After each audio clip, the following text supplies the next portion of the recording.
Welcome to my channel.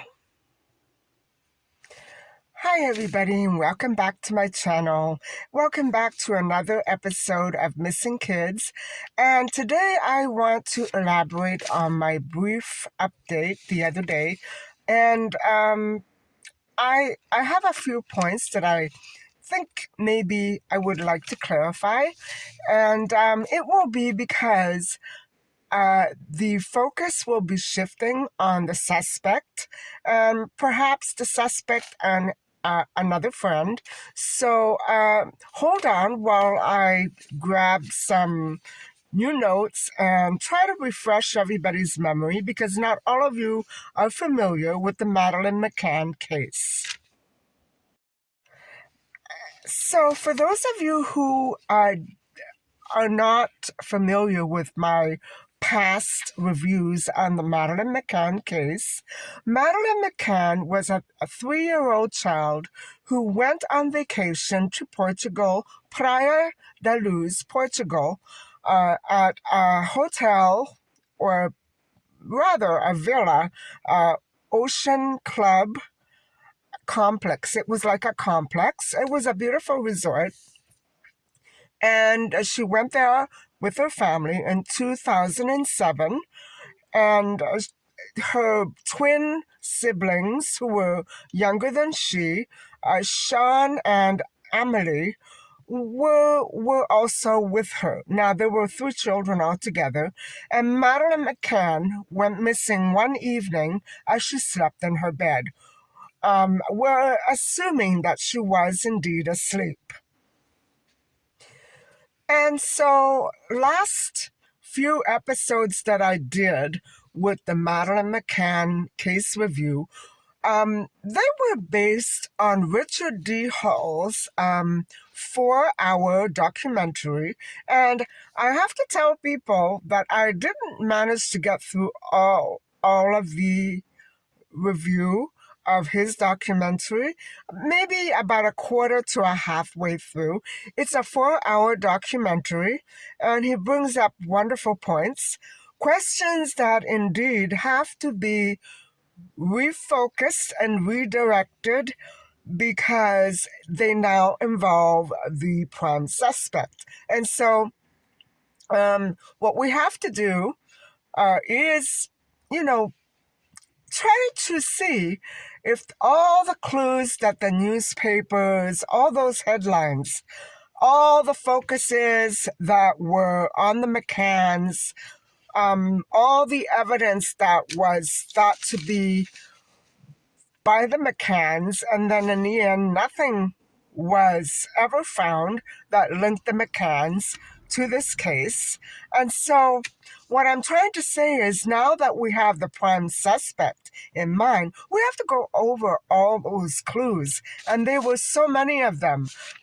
There was actually beginning with Ocean Club itself. We have to examine the prime suspect's connections with Ocean Club, the sniffing hounds, the car that was rented out, and the sighting Smith man, the phone call that was made close to, I think it was even at the Ocean Club complex on May the 3rd during the evening. We have to look at, other children such as Renee and Ingrid, which I'll be going over later on, and the kids at the playground, the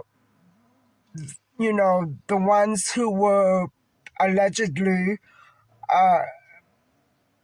they were in a playground and the prime suspect revealed himself to them. We have to go over all of these, the photos, the poster photo, the holiday photos. How do all these discrepancies tie in with the prime suspect? Because people have been wondering about all of these points that needed clarification. And so, what I'm trying to tell you is that if we can't get to the bottom of things like all the missing photos and all the evidence that was surrounding the car rental, things like that, the poster, the poster for Madeline, the syringe that was found, if none of these issues can be properly addressed and resolved during the trial, which is upcoming in February, then I don't think that there's a case. Of course, the prime suspect has a lengthy criminal record, and I'm going to go over that with you because up until now, I hadn't really done a lot of research on him, but because there is finally an upcoming trial, I want us to be prepared and know what exactly went on in his life up until that point and even after that. And so, we have to sort of examine how the prime suspect keys in with all of these clues that are kind of hanging loose and remain unresolved. And so the biggest issue, of course, is that if the prime suspect tries to lead us down a garden path and do things that are suspicious in order to throw us off the track, in order for a mistrial to occur so that he cannot be tried again, I would say we have to be on guard.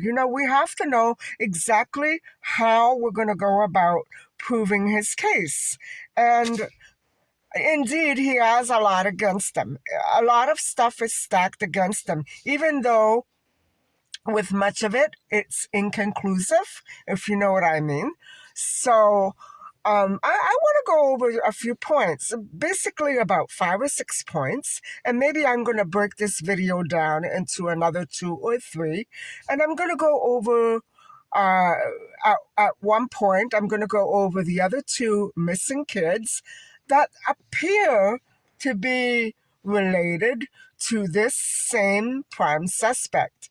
And although nothing has ever been conclusively drawn from those other cases, just like Madeline McCann. And so well, I'm going to introduce you to this little boy and girl a little later on, who one vanished in 1996, the other in 2015, and they've never ever been found. It's like they vanished. Um, when I talk about time portals sometimes, it's like they walked off the face of the earth. And they probably did. Um, what I'm saying is they're probably so well hidden that we wouldn't ever think to begin to look where they are. So anyway, let's start off with Ocean Club and examine the issues surrounding the sketches of people who were seen hanging around right prior to the time that Madeline McCann went missing. Let's first look at Ocean Club and see if we can connect the prime suspect with Ocean Club. So, Ocean Club is a resort that is basically run by a certain type of management that leases out services for the resort villa for the tourists. Say, for instance, repairs, right? I'm sure they have other things too, like medical services and beauty salon services. But I know from reading over some of the other articles for this case that the McCanns had a broken window in their flat, apartment 5A. Now, the McCanns arrived in Playa de Luz on Saturday, April the 28th, 2007. And so it would have been Maddie's birthday that week. She vanished a couple of days before her birthday on the 3rd of May, which I believe fell on a Thursday. So when they first arrived, the window, I believe it was a window in one of the rooms of the flat. And it could have been the one in the twins' room, and the kids' room. And Maddie and Sean and Emily slept all together in one room. And so I believe that was the room in which the window was broken. But I can't be sure. At the moment, I could not find it. And so I'm sure if I go over the documentary and all the articles, I'll find it. But one of the windows was broken. And so it was not the prime suspect that was sent up, but the prime suspect indeed did actually work at Ocean Club Villa in May of 2007. He was a repairman, guys. He was a repairman. Not only was he a repairman, but he also, later I'm going to go over it, he also claimed to be a drug dealer, a weed dealer. I shouldn't be saying this, but we have to face facts. I'm sorry, YouTube, but the prime suspect dealt weed, and I don't know what else he might have been involved with. So that was his line of work. Even if he wasn't at Ocean Club, working at Ocean Club, there was a sketch of somebody hanging around there that does seem to kind of be similar. I can't find that sketch either, but if I do, I'm going to flash it by at the end of the video. I probably won't find it. But anyway, what I'm trying to say is he was connected to Ocean Club, and he did not have a very honorable job. He was a dealer. He was short on cash all the time. And later, I'm going to prove to you that his companion was accused of tipping him off for to steal a home of, I believe it was thousands, 100,000 euros. I mean, that's life savings. I'm going to go over that with you in a little bit. But he was not at the right place at the right time, definitely. For trying to keep an innocent image, he was always around, guys. He was always around. And so even if nobody can prove that he actually did anything, there's so much circumstantial evidence, but we have to be careful that we don't jump into anything and act on a hunch, because it could be a trick. It could be a trick in order for him to have a mistrial. That's what we have to really watch. And so unless we can prove his presence in any of these other cases, but especially in Maddie McCann's case, he's going to walk away free. That's very frustrating. Remember when I was saying that with the nannies, there was one nanny who was never there in the first round of interviews done the first year, initially after Maddie vanished, but then a few years later, she magically showed up. Okay, so was she actually a journalist posing as somebody who was there?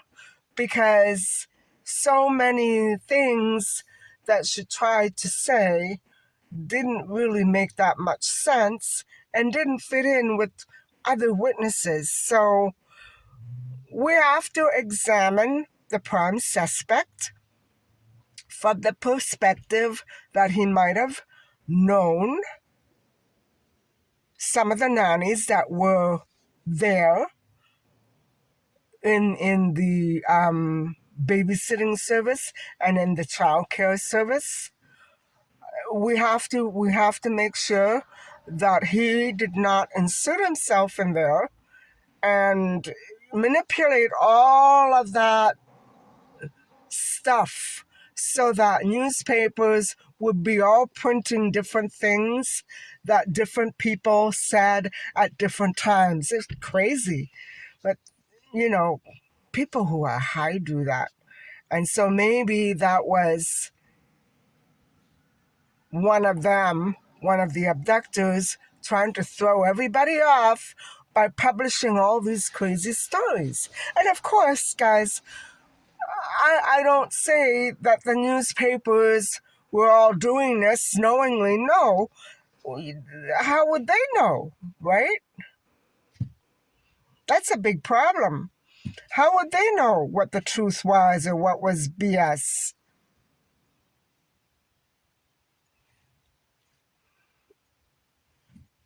And all the papers and articles that were quoting the McCanns, of saying things that they never really said. The same sort of stuff, guys. They painted the McCanns horribly. And I think that these newspapers and the police themselves should all be, tracked for connections to this criminal. There has to be something there, guys. It can't be that everything was just magically botched. It can't be. It had to be a setup staged to frame the McCanns. And that is what pedophiles do. They're so jealous of people who are close to children. They have to destroy everything. They have to distract. And, that's what I'm trying to say. It sounds like he was behind it. And if that's not an evil and sick mind, I don't know what else is, right? So that's where we have to take this case.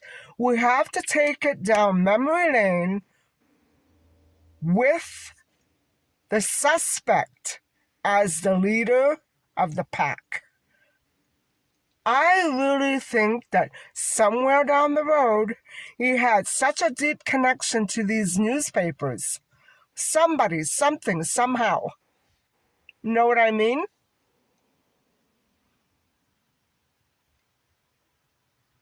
The nannies, or at least one of them.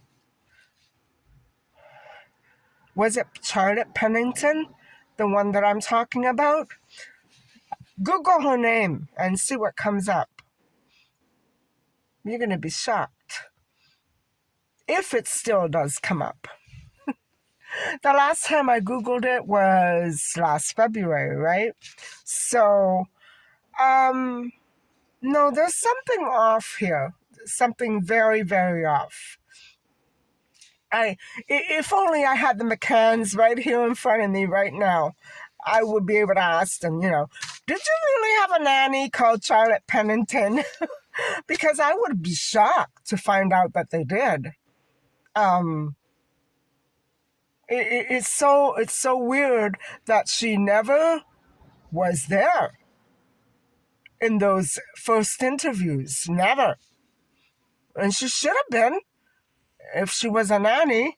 That's what I'm saying. It's weird. Was it an oversight? Or was she just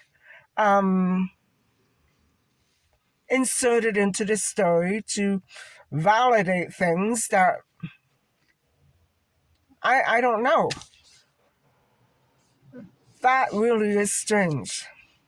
And so we have to also figure out if he manipulated all of that situation with these witnesses.